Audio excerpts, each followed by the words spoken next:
de votre disponibilité.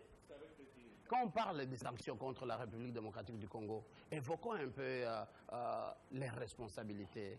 Commençons par les pouvoirs. Je ne vais pas parler de l'AMP parce que vous êtes un membre influent dans l'AMP. Y a-t-il pas de responsabilité interne ou une certaine passivité qui donne l'occasion à vos adversaires, à ses opposants, d'essayer un peu de vous frapper?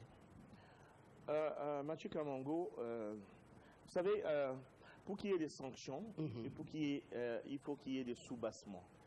Et les soubassements, souvent on le sait, parce que nous ne sommes pas dupes, ce sont les ONG installées au Congo qui donnent tous ces soubassements à leurs maîtres.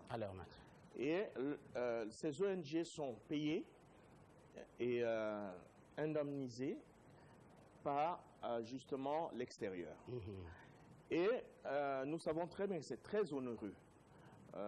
C'est qu'on leur paye pour rester dans notre pays et pour faire leur travail, entre guillemets.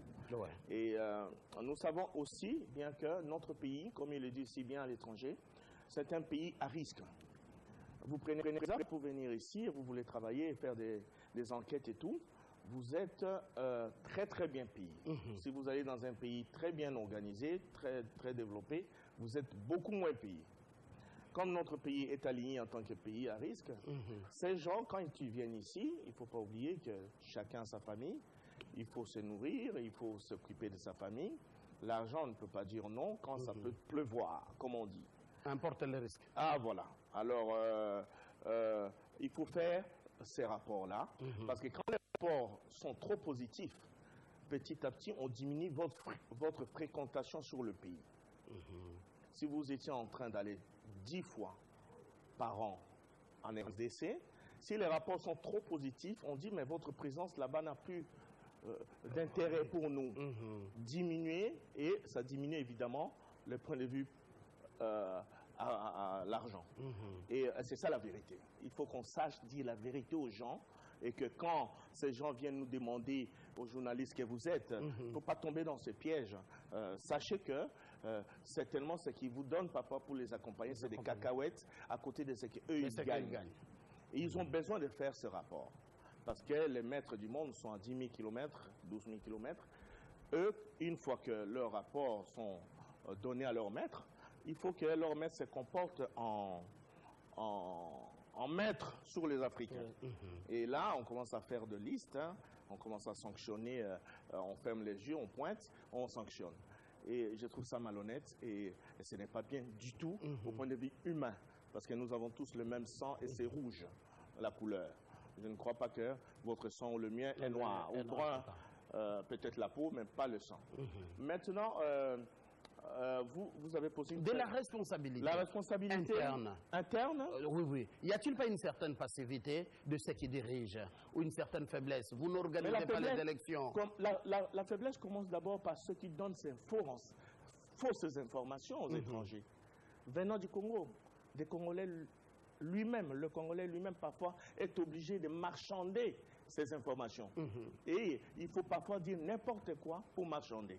C'est ça la vérité. Maintenant, nous aussi au point de vue intérieur, nous devons faire un travail de sape. Et le travail de sape, c'est ce que Joseph Kabila est en train de faire. Vous avez vu Luzolo avec la justice. Parce que les gens parlent... Il a commencé une fois ici, il a cité les noms des gouverneurs, j'ai envie de citer leurs noms, dont d'ailleurs Moïse Katumbi est devenu déjà opposant, et tant d'autres. Mais où est-ce que nous en sommes? Et ça ne sera pas le même mouvement. Monsieur Kamango, je ne me souviens pas un seul jour que non responsables de la justice, non juges, non procureurs, non avocats généraux ont arrêté quelqu'un avec preuve qu'il a volé et Joseph Kabila a dit vous avez mal fait de l'arrêter. Je ne me souviens pas qu'un jour j'ai entendu une histoire de ce genre-là. Et pourtant je suis un politique de haut niveau. Ça veut dire quoi? Ça veut dire qu'il faut que chacun de nous fasse son travail. Il faut que les juges fassent un travail pour aider les chefs de l'État à ce qu'on lui incombe pas tout ce qui nous arrive au point de vue justice, au point de vue enseignement. J'ai vu les profs et tout ça, c'est bien. Mais mon Dieu, Est-ce que chacun fait son travail avant d'exiger les avantages et avant d'exiger les droits? Est-ce que nous n'avons pas de devoir? Moi, je pense que oui. Ça, c'est du travail de l'intérieur. Et je vous ai donné un exemple sur le plan judiciaire. Voilà. Il faut que nos avocats, nos juges fassent leur travail. Pour ne pas qu'on donne la brèche aux étrangers de tomber sur de ça et utiliser pour dire là-bas c'est l'impunité, là-bas il n'y a pas de droit, là-bas il n'y a pas de justice. Vous voyez, si on faisait notre travail chacun dans son domaine, ce serait beaucoup plus simple.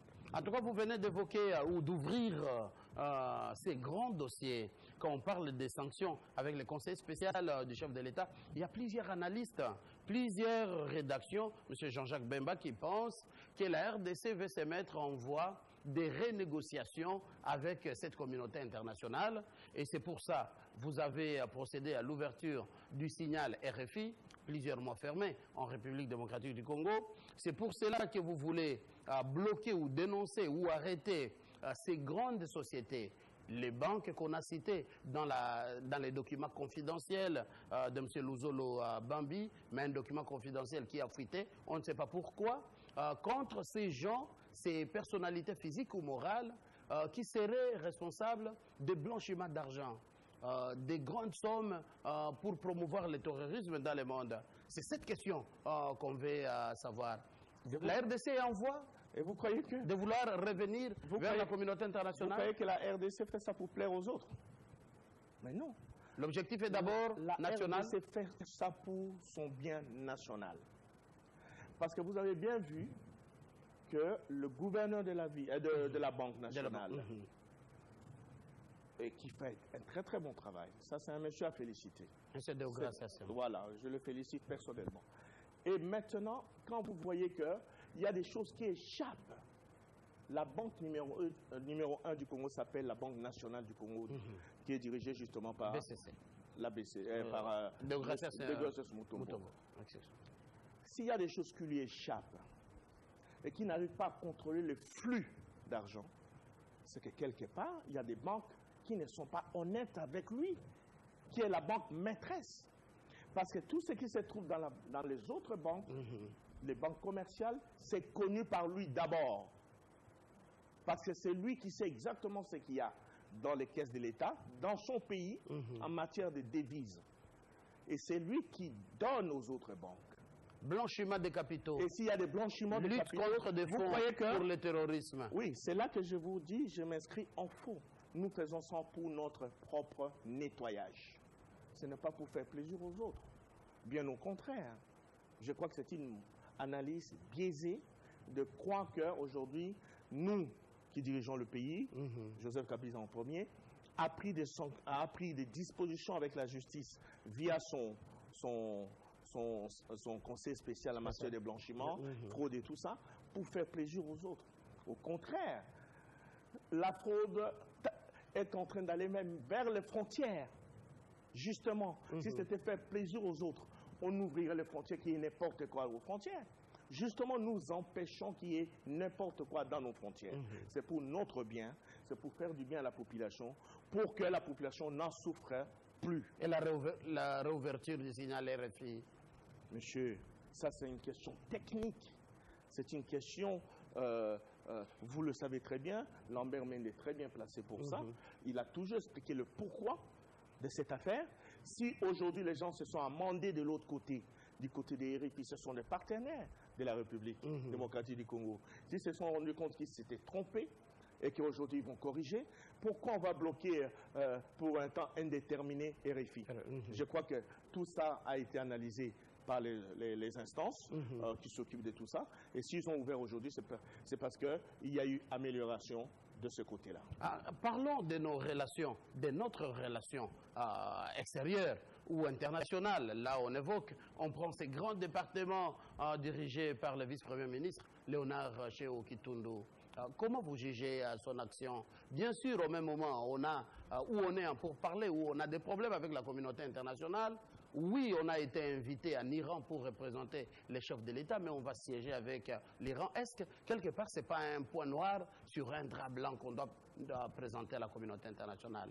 cette relation avec les Iraniens? Écoutez, hein, moi je vais paraphraser un homme sage qui a disparu depuis lors, Nelson Mandela, un jour aux États-Unis, qui a dit aux Américains, on lui reprochait justement pourquoi il fréquentait ce genre de personnages. On lui avait reproché de fréquenter Kadhafi et tout ça. Nelson Mandela leur dira aux Américains, pourquoi vous voulez seulement qu'on ne fréquente pas ceux qui nous font du bien à nous? Parce que quand il était en prison, il a dit, mais ce sont mes amis-là qui m'ont soutenu et qui ont soutenu mon combat de l'apartheid, contre l'apartheid, à partir de la prison où j'étais. Vous voulez qu'aujourd'hui, parce que je suis sorti, que j'ai pardonné à ces gens qui m'ont fait du mal, que je ne dois plus fréquenter ces gens-là? C'est la même chose. Ce n'est pas parce que l'Iran a des problèmes avec les États-Unis que l'Iran a des problèmes avec le Congo. Qui ne dit pas qu'aujourd'hui, l'Iran aime beaucoup plus aider le peuple congolais que l'Américain? Qui ne dit pas? Alors nous, on ne va pas aller vers naturellement cet amour et naturellement ce partenariat parce que nous devons plaire aux autres. Je crois que justement, c'est ça la responsabilité. C'est dire, j'ai choisi qui j'ai envie de fréquenter parce que je me trouve bien avec lui. C'est ça qui est important. C'est tout ce que Cheikh Okitundu est en train de faire, c'est pour le bien de la République démocratique du Congo. Ce n'est pas pour le bien des autres et ce n'est pas pour faire plaisir à quelqu'un de l'extérieur de ce pays. En tout cas, c'était en parenthèse. Revenons sur la responsabilité des Congolais. On a évoqué la responsabilité en interne, la passivité peut-être de ces acteurs politiques qui dirigent, mais parlons des autres, de ces Congolais politiques qui se confient à la communauté internationale pour déstabiliser leur pays. On se rappelle du cas Sénégal, Île de Gorée, on se rappelle de la réunion des Genval. On a vu certains acteurs aujourd'hui, ils sont ministres, et tant d'autres hautement gradés. Est-ce le fait d'aller des gouvernements d'union nationale en union nationale, ça étouffe les réactions, ou les autres, ils se sentent aigris, vous n'avez pas où les caser, ou ils se disent la primature c'est trop petit, ils veulent seulement la présidence, qu'ils continuent à comploter contre leur pays? Vous savez, moi j'ai comme doctrine, c'est choisir son chemin. Ceux qui ont choisi l'île de Gorée, ceux qui ont choisi Genval, et après ils ont remis même leur rapport à leur maître en Belgique. Avec des preuves de photos. Oui, et ils en ont même fait des cartes de visite, parce qu'ils étaient en photo avec ces gens-là. Moi je leur dis bravo et bonne chance. Parce que le peuple congolais n'est pas dupe et naïf à ce point-là. Nous savons qui est qui dans ce pays.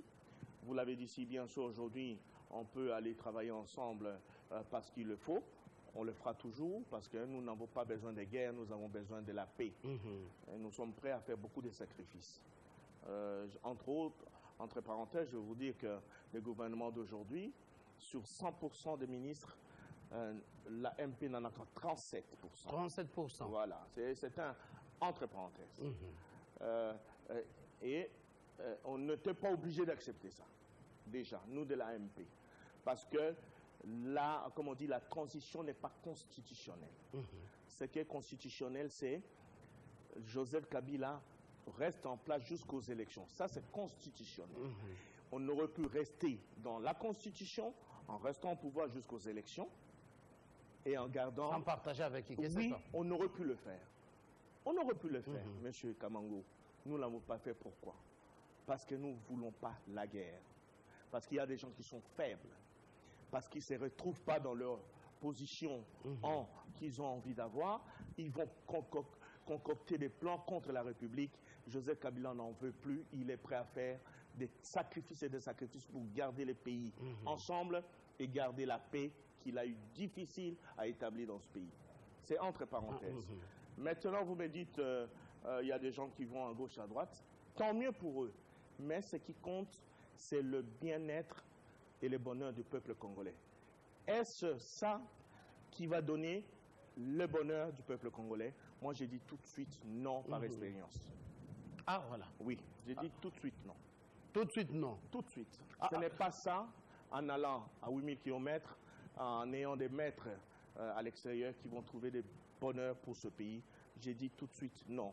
par expérience. Alors, après l'île de Gorée, après Genval et autres réunions dans des endroits secrets que nous ne connaissons pas, on sent une nouvelle stratégie en train de naître, l'application de l'article 64, en conclusion, que les autres ne cessent d'évoquer.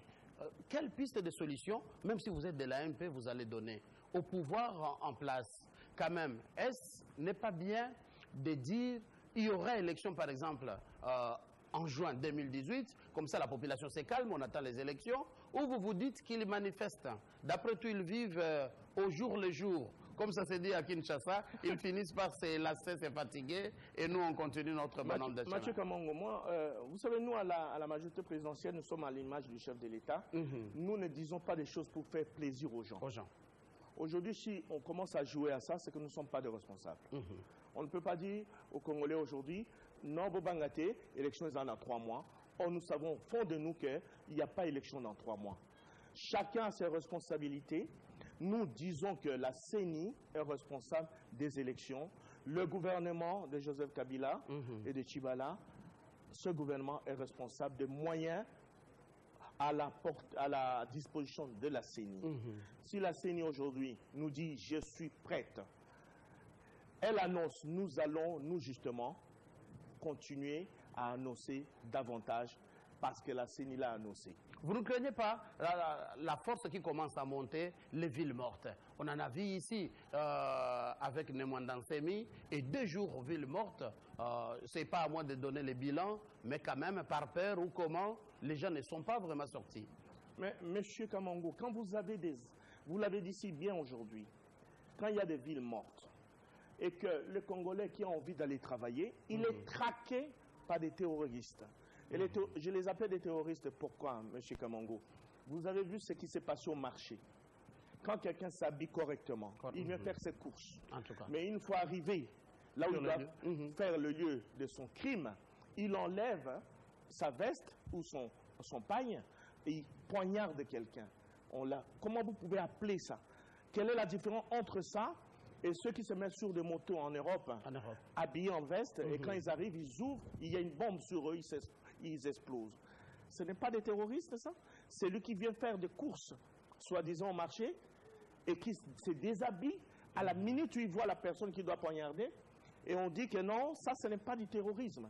C'est le même terrorisme. Il n'y a pas un autre qualificatif à ça. Quand vous voyez tout ça, nous qui sommes des Quinois, des vrais, parce qu'il faut dire la vérité, nous sommes des vrais Quinois, nous connaissons notre culture quinoise, nous savons que les Quinois aiment qu'on le laisse tranquille faire sa vie. Maintenant, les Quinois ont envie de travailler. Vous dites ville morte, mais lui, il sort de chez lui, il a envie de travailler. Mais pendant qu'il va travailler, il y a un autre qui arrive, qui se dit Quinois aussi, comme si de rien n'était, il cache et puis le menace. Si tu vas au travail, je vais te couper. Ce n'est pas des terroristes, ça? Bon, avec ça, vous voulez que les Quinois prennent tous ces risques pendant que son voisin, qui était censé être un vrai voisin, est devenu un terroriste. C'est comme ça qu'aujourd'hui, il faut lancer un appel aux Quinois, faire attention aux voisins, faire attention. Quand vous faites des marches, regardez qui est à votre gauche, qui est à votre droite, parce qu'il y a des gens qui ont été récupérés. Le problème, et c'est dangereux, c'est que nous ne savons plus à quoi ils ressemblent, ces criminels. Alors, quand vous voyez ce qui s'est passé dans ces histoires avec Monasemi, après, j'ai lu il n'y a pas longtemps sur un politicien à l'étranger qui a fui ce pays parce qu'il s'est dit en danger, il a été ministre plusieurs fois. Il dit Monasemi, c'est l'œuvre de la majorité. C'est mal connaître le peuple congolais. Je le dis clair comme ça, cache. Le peuple congolais, vous ne pouvez pas dire celui que vous avez arrêté. Vous mettez en prison. Vous dites que non, Kabilanda, Tindi, Saleza, le peuple congolais, quand vous le connaissez, il n'a pas de secret. Nous, il faut connaître notre culture. Le Congolais, le secret, c'est entre 2 personnes. Quand ça s'ouvre à 3-4 personnes, il n'y a plus de secret. Vous voulez dire que nous nous envoyons des gens en prison parce qu'ils étaient avec nous, on les a utilisés, et ces gens-là ne parlent pas? Ça, c'est pas connaître le peuple congolais. Alors, ces gens qui sont à 8000 km n'ont pas intérêt à diriger ce peuple-là parce qu'ils ne nous connaissent pas bien. Il faut connaître notre culture et notre mentalité. Monsieur Jean-Jacques, on va conclure encore une minute et demie. On a fait ces constats, un mouvement des acteurs politiques de l'opposition vers Bruxelles, si ce n'est pas le dossier imminent du retour du corps d'Étienne Tshisekedi? Qu'est-ce qui se passe? Les SG de l'UDPS, Félix et autres, des journalistes ici qualifiés déjà entre guillemets de l'opposition, des mouvements citoyens qui ont quitté les pays vers Bruxelles. Qu'est-ce qui se tramerait de l'autre côté? Mathieu Kamangou, ce sont les grandes vacances. Ah. S'ils peuvent aller en vacances et se faire sponsoriser par les étrangers sans toucher à leur portefeuille. Des vacances sponsorisées. Mais enfin, c'est, comme on dit, c'est bien pour eux. J'ai entendu un journaliste à l'étranger poser une question au secrétaire, comment il s'appelle, vous l'avez appelé Kabound. Vous venez d'arriver en Belgique, c'est la première fois. Vous voyez déjà? Oh, oui, c'est une histoire incroyable. C'est-à-dire pour lui, il venait d'arriver en Belgique, c'est un bon tourisme. Il ne peut pas refuser ça. Quand c'est sponsorisé. En tout cas. C'est dommage qu'il n'a pas pu faire ça quand Tshisekedi était vivant. Il aurait dû aller avec le papa Tshisekedi, il aurait eu plus d'influence et il aurait visité des monuments en Belgique. Là, il est parti un peu dans le petit soulier, c'est dommage. Complot contre la République démocratique du Congo, quid des sanctions occidentales, les délires de ces mouvements citoyens, délires des syndicats congolais debout, et le complot est-il interne ou a-t-il des mains externes qui manipuleraient même les fils et filles de ces pays? Merci à vous, Jean-Jacques Bemba, vous êtes cadre de l'AMP. Merci d'avoir répondu à notre invitation. Et ça va? Comment va mon ami le ministre de l'Urbanisme? Ah, Jean-Jacques Okonyangi. Joseph Okonyangi, l'homme du terrain. Il va bien? Il va Parce très que bien. Je sais que vous êtes détaché là-bas. Ah, il va bien. Remettez-lui mes amitiés. En tout cas, merci beaucoup. C'est moi. Jean-Jacques Bemba. Mesdames et messieurs...